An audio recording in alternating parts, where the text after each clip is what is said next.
Hello, everyone. Welcome to Grid Live Pre-Race. Joe Samiego, and with me we have Isha Azim from Racing with Isha, and making her Grid Network debut, Mara Piacentino.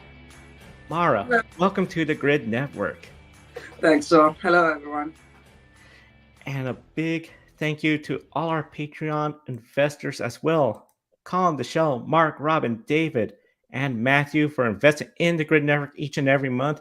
If you want to do a get Grid Network stickers, invest in the Grid Network, or another option, a one-time investment through Buy Me a Coffee, YouTube Super Chat, $10 or more, you'll get the Grid Network stickers mailed out to you. If you want to buy Mara or Isha or myself a cup of coffee, a Super Chat, we'll thank you on the air, and of course, forward the funds to them, because we're all doing this for the love of motorsports and sharing with you, the viewers.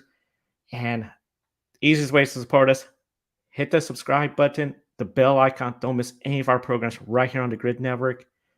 Isha, let's start with MotoGP and their big race weekend here in the United States and the grid ranking leader, Jorge Martin.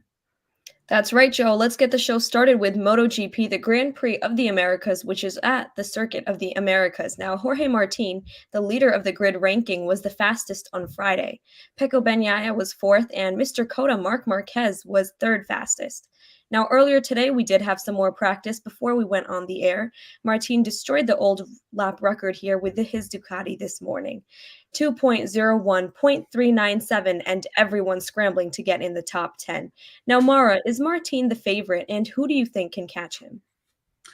Well, for sure, he did a great session, but I still think that Ducati has not shown everything that they have.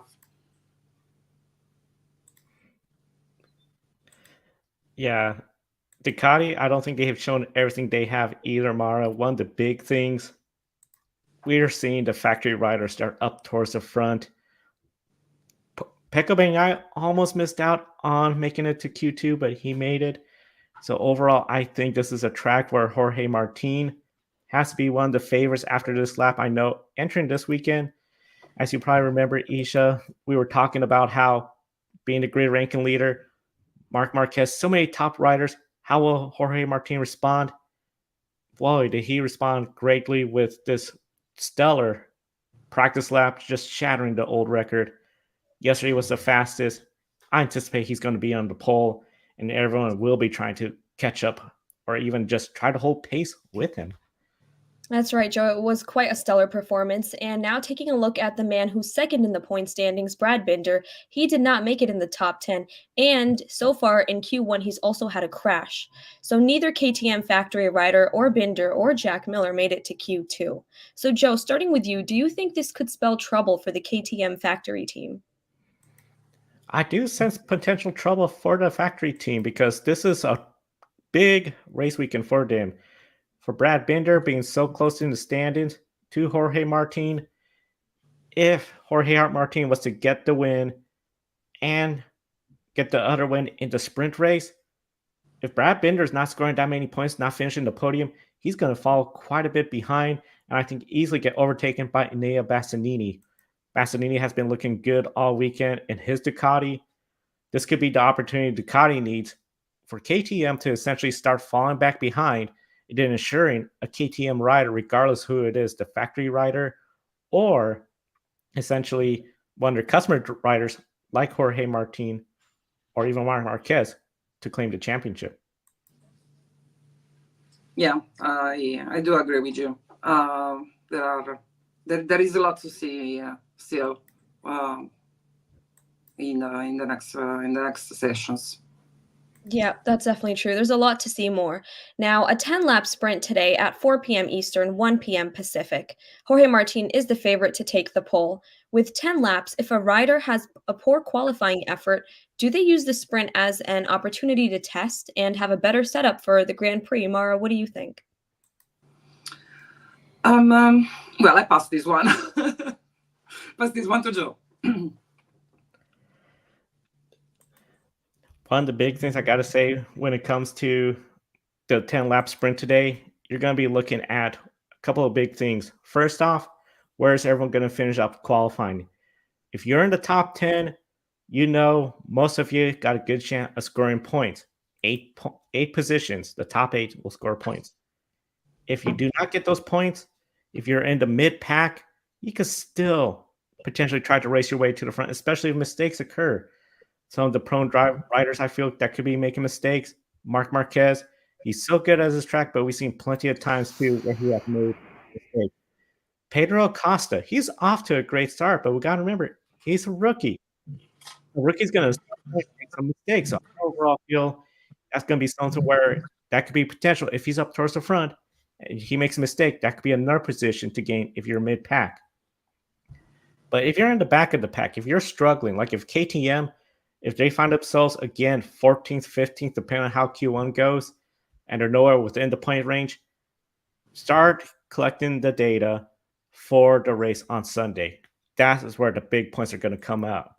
So overall, I think this is going to be very exciting to see what happens with this sprint race, what the teams are going to do to respond. And I think we could see some big races up towards the front. But if you're in the backpack, unless you got a fast bike and you're moving up towards the points, get the data, have a good event for the essential Grand Prix on Sunday. That's right, Joe. Now let's talk Marc Marquez, who wants to get a win here. Now, Marc has been looking fast all weekend, but is still behind Martin. So, Joe, do you think we could see an intense battle between Marc and Martin play out during the race? Yes, and I think a lot of folks are excited about this potential because one of the big things, Marc Marquez, the king of COTA, he is no longer in that Honda. He's in a Ducati, one of the 3 fastest. I think he's going to be very excited to see his chances of winning again return in a way we haven't seen in quite some time since his injury. Then Honda not exactly delivering the best bike. I think there's a lot of potential for him. I am very excited as well too that Jorge Martin, the way he is performing, this is not the Jorge Martin of years past where he's gone out, dominate fast, but then makes a mistake, throws it away. I don't sense that from him. I sense he is really on it this year, matured a lot to enter as the number 1 person in the grid ranking, the points leader. He could easily extend his points lead. So if those two are racing each other side by side, I think we're going to see some great racing. And I'm curious to see how aggressive will Marc Marquez be because he wants to win a race. He wants to prove he's not over the hill. Jorge Martin, he will love to get that first win of the year. But you got to remember, consistency does pay off here. Pecco Bagnaia, super consistent. He gets the championship. If Jorge Martin could get another podium, he could be easily putting this championship out of reach of so many other riders. So this is going to be a very exciting battle if we see this on track. I know just about everyone, I think, is hoping to see this kind of battle this weekend at the Circuits of the Americas. Yep, that's right, Joe. It's definitely going to be quite an interesting battle to look out for. And now, qualifying is underway, so we will know the starting lineup later in the day. Be sure to tune in for a full recap on Grid Live wrap-up. Now, with that, let us now transition into Formula E. So, the first race in Formula E in Europe is the Misano E-Prix in Italy. Now, this is the 6th and the 7th round after Mexico, Saudi Arabia, Brazil, and Japan. Misano is the only circuit in the calendar. It has still been amended in some parts to adapt to EV cars with 2 chicanes. Now, the track is fast and long, similar to Portland, the other circuit later this year. Now, Evans started as the favorite, but the race provided many overtakes, helped by the track size. In turn 1, we saw 5 cars, one next to the other. Now, both championship leaders had to pit early in the race to make front wing repairs. Nick Cassidy and Pascal Wehrlein got damaged from making contact in separate incidents. JEV was penalized for Cassidy's crash. Both needed a safety car to get back into the pack. Now, DaCosta won, and Porsche confirms its lead in the Manufacturers' Championship, followed by Nissan. Jaguar leads the team's championship with Porsche in second place. So, Mara, starting with you, how big is this for DaCosta to get his first win after a rough start to 2024? Well, it is big.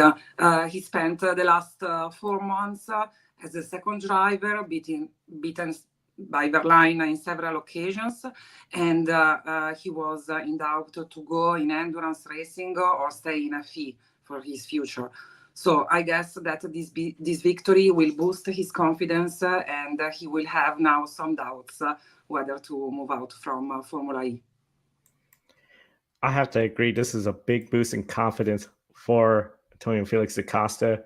Because earlier this year, we were talking about what's going on. Pascal Wehrlein, off to a great start, was leading the points. Antonio Felix da Costa, a former Formula E champion, wasn't getting the job done. To see this effort, I think it really boosts confidence. I think it really demonstrates as well, too, his racecraft ability when he has the space to make moves. We saw it in his last race win in South Africa in 2023. He made a brilliant move on the outside for the win. And that was a race where we didn't have this type of Peloton style pack racing. Portland, he was up towards the front as well, too. Got a podium. Here we are on a track, very similar with the Peloton style. Gets towards the front, gets the win. Really great battle between him and Oliver Rowland. So overall, like you said, Mara, this is a big confidence boost for him. Really be interesting to see what happens going in the future with him and Porsche, or potentially another series, WEC, so on. But overall, da Costa, he had that big smile, seeing him on the top spot of the podium. This is the Antonio Felix da Costa we anticipated earlier this year. Yep, that's right, Joe. And as mentioned, Cassidy and Verline were out of winning contention. So Oliver Rowland had another podium finish for Nissan. Jake Dennis earned a podium after a struggle for pace before the race. Oliver Rowland and Jake Dennis are first and second in the point standings, and Verline is now third with Cassidy in fourth. 6 drivers could leave tomorrow with the points lead, Max Gunther and Mitch Evans the last two. So, Joe, who do you think will leave with the points lead?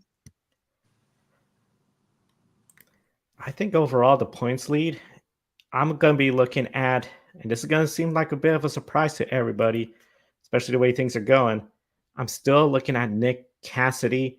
Even though he's forfeiting the points, we know he is good at these Peloton-style races where you got to be good at saving your energy.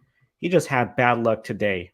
Crashing in practice, rough qualifying session, having to go from the back to the front. It was up towards the front when that crash occurred between him and John Eric Verne. Nick Cassidy is my pick to leave with the point standing lead. Mara, who are you thinking? Well, I was thinking Verline instead. Same reason, because today, I mean, he was unlucky. He had a crash and he could not finish with any points. But tomorrow it's a new chapter, a new qualifying, a new race. So I think we will get something from tomorrow's race. All right, those are good picks. Now, this race reminded many about Portland last year with the big pack. Misano had some tight corners to spread the field out more, but halfway, and we still had a lead pack with 19 cars. Now, Mara, tomorrow, should the Formula E officials adjust the energy or the race length to have a different strategy and see if more drivers want to lead? What do you think? Well, the race today has been very tactical, especially the beginning where no one wanted to take the lead. So I think that there will be some adjustments with the energy. I think that Roland tomorrow is really on top for the race. So we had 6 winners. Why not have a new one? Oh man, 7 races, 7 winners. That would be something else. Formula E, of course, very unpredictable. I gotta say, I would like to see the energy adjusted as well. Love to see more of the hard spread out racing, but the drivers, they are going to have to really go out there, battle for the lead. I think that we have too many races where you have this Peloton style where everyone's trying to conserve too much energy. It's a good on product visual when you have 19 cars already in a pack. But what happens when you have that every single race? It becomes a little bit dull. It becomes less spectacular. Formula E, the street courses, we know those have been always physical. You have safety cars, debris on the track, cars beating and banging. For the first few years, Formula E, I felt was just really a great product. They still have a good product now. But I do think, okay, let's have another race here where we do adjust that energy so that way the strategies can be different. The drivers can fight for the lead rather than try to position yourself for the lead, maybe lead a lap, but then back off, save energy. I think that is something Formula E should be considering for tomorrow. Yeah, definitely. And now with that, let us get started with our lightning round, which Mara, this will be your first lightning round at the Grid Network. So we'll start with you, Mara. The first question. Dan Ticktum and Sergio Sette both scored points today. Will they score points the next race? Why not? The race today has been very tight. The group was really close for the whole race, basically. And we see a lot of collisions. So I do not feel to exclude them from points tomorrow. I'm going to say yes, too. Their qualifying effort is not that great, but if we get the same pack style, they both showed they could bring it towards the front. So Giselle Cameron also got points at Portland as well, too. I say yes, make it unanimous. All right, and Joe, back to you. McLaren struggled with no drivers scoring points. Jake Hughes has scored points since the first race in Saudi Arabia. Is pressure building against him? Yes, I'm going to say easily after last year's stellar start, this year disappointing. Sam Bird got to win. McLaren's not going to keep him around if they just feel like he's not going to get winning contention. Yeah, that pressure I think is going to start building. Agree. Well, he was also starting last on the grid today, but everybody was for sure expecting more from this race. Definitely. And Mara, Mahindra is the only team not to score points so far. How bad is the state of the team, do you think? It's sad to see because they were in Formula E since the beginning and they have not achieved more than 5 wins. So, yeah, the situation is not really bright for them. I have to agree. I don't think it's that bright, and especially the caliber of drivers they got. Nick DeVries, a Formula E world champion. I'm convinced he could still get out there, get a win. This is not a slump from Formula One. Eduardo Montara, he knows how to get wins. He nearly got them a podium the last race weekend, was out on the first lap. I think it's starting to become a mess in Mahindra, and it's not a fault of the drivers. Yeah, definitely. And Joe, Misano is in to replace Rome. Do you prefer Rome or Misano for next year?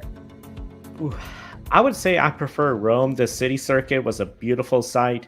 The challenges, I know essentially Mitch Evans, who has been really good at Rome, will love to go back, but I prefer Rome, the street course. That's more of Formula E's bread and butter.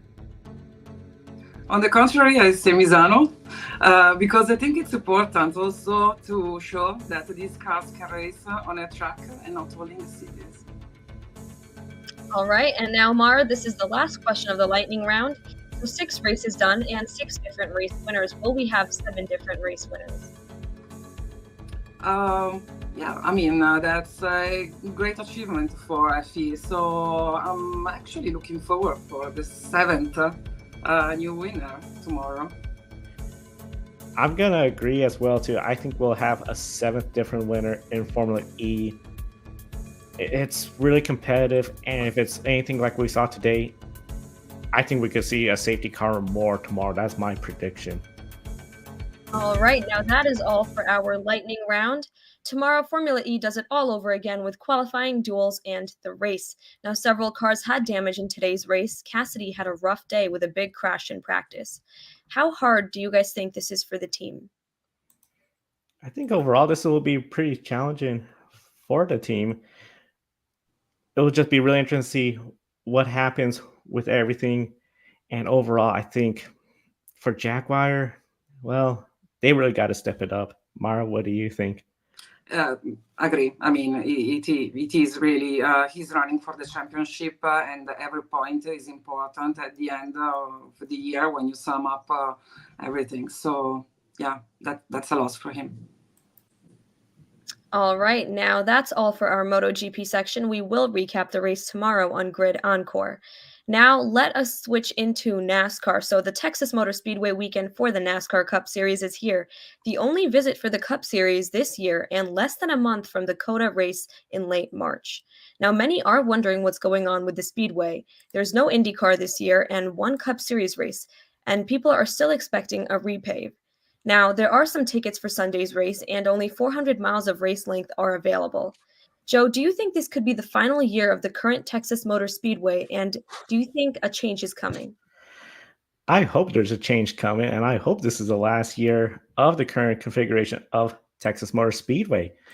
It has been something where, since they've repaved this track into this current format, it just has not worked out. The different turn one and two, flatter banking, but much wider compared to the different traditional three and four, similar to Charlotte Motor Speedway, has not played out well at all for the NASCAR Cup Series. It has made a mess of the IndyCar race, where essentially IndyCar's not here this year. They say scheduling, but the concern is they're going to repave and make it another Atlanta clone, which that's going to make it really hard for IndyCar to race there. I think the big thing for Texas Motor Speedway, you got the race this early in the year. They're going to announce, I think, at some point, here's the plan. We're going to repave it back to the original configuration or maybe to the Atlanta clone. We'll find out. But you got to do something now because a lot of folks are not exactly motivated for this weekend because of the quality of racing we're seeing. This generation car has made an improvement, but still, it's not the Texas Motor Speedway we saw in the early 2000s, where it had great racing. It was a track where it was sometimes even faster than Atlanta Motor Speedway. Hard, fast-paced racing. We're not getting that. We're not getting the opportunities of close competitions. It'll be really interesting to see how the crowd turnout is. It looks like it's going to be a solid crowd, which we know Texas is one of the tracks that has been struggling. What kind of changes are we going to see? That's going to be the big key. And hopefully this is the final year, because I don't know if I could handle another visit to Texas with this current layout. Yeah, no, definitely. And now taking a look at some of the drivers and teams. So Chevrolet has won the last three races here with Tyler Reddick in 2022 in an RCR Chevy. Kyle Larson and William Byron with Hendrick Motorsport, in case you didn't know, celebrated their 40th anniversary.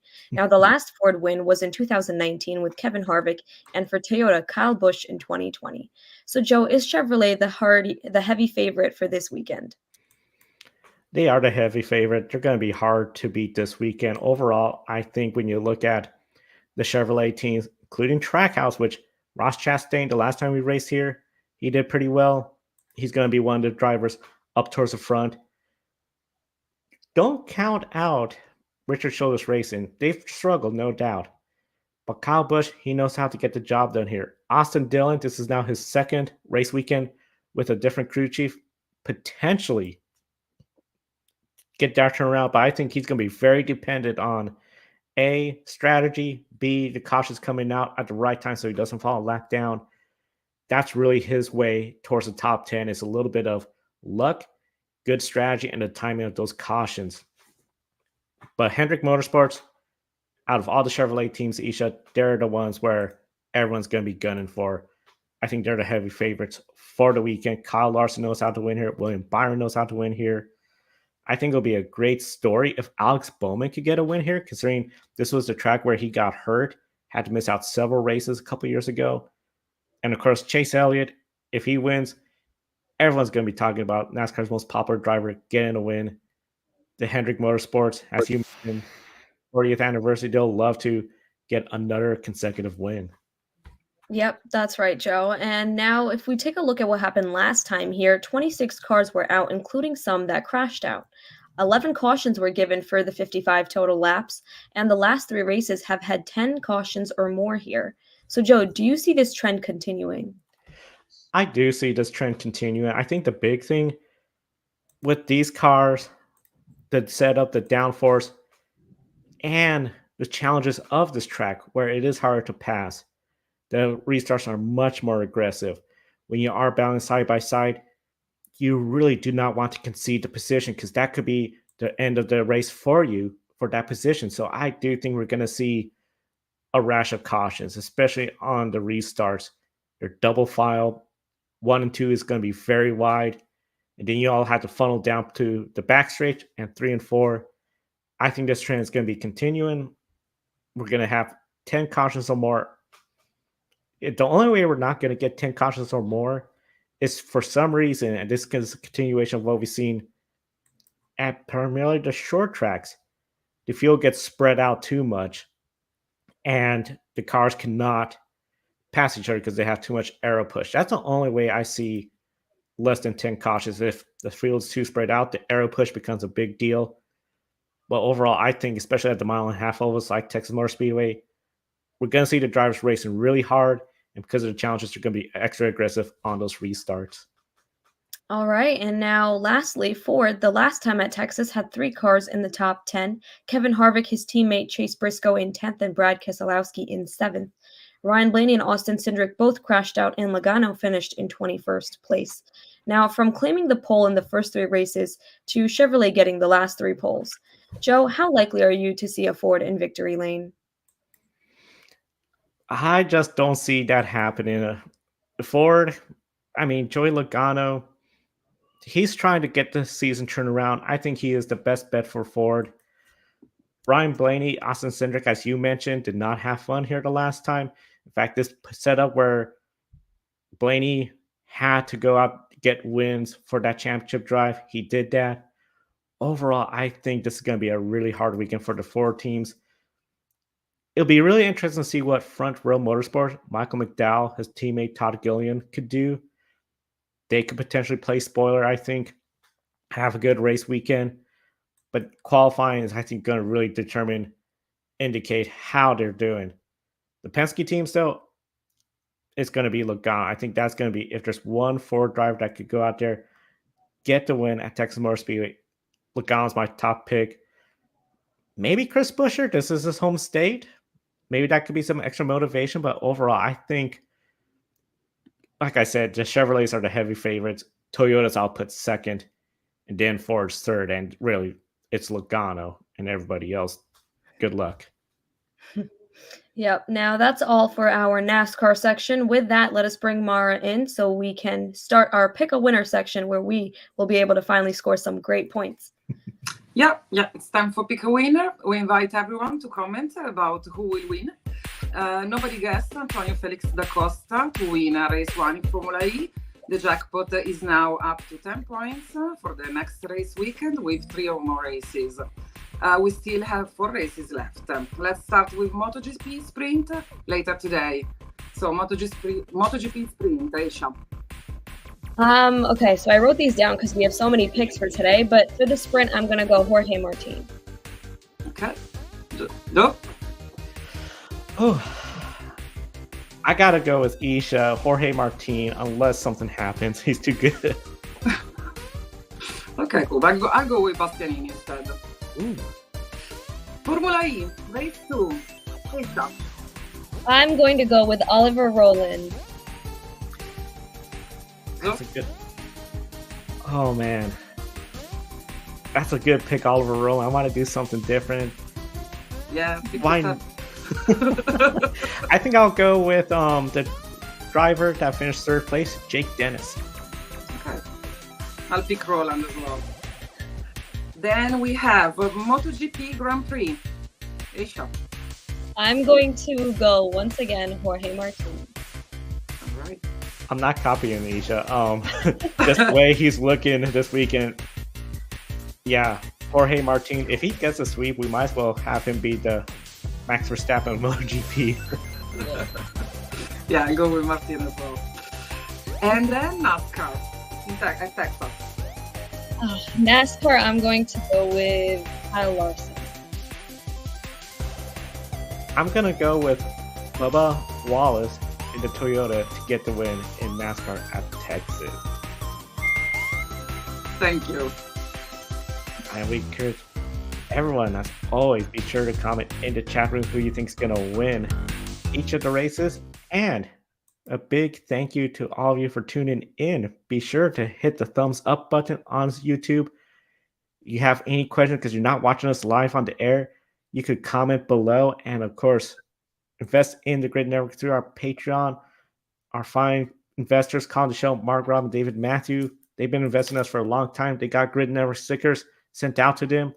If you want to do a one-time investment, $10 or more will get you stickers, but any amount will be appreciated and we'll thank you on the air or the next time we go on the air if you're not watching us live.